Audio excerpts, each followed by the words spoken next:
Hi everyone, welcome back to Fix Your Apps. In this video, we'll show you how to create a file on Android using simple tools already available on your device. Now let's get started. Step 1. Swipe up from the bottom of your Android screen to open the Apps menu.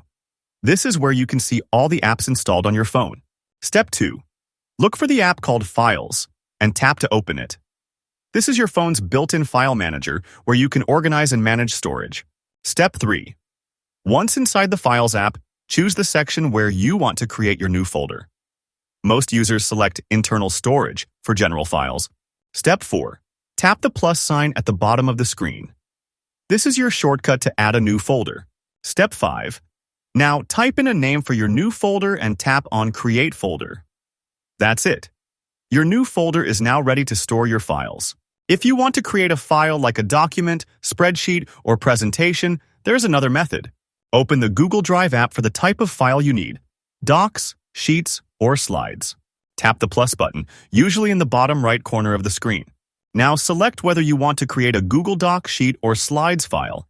Just tap on the one you need and start working right away. Thanks for watching, and don't forget to subscribe to Fix Your Apps for more helpful tips.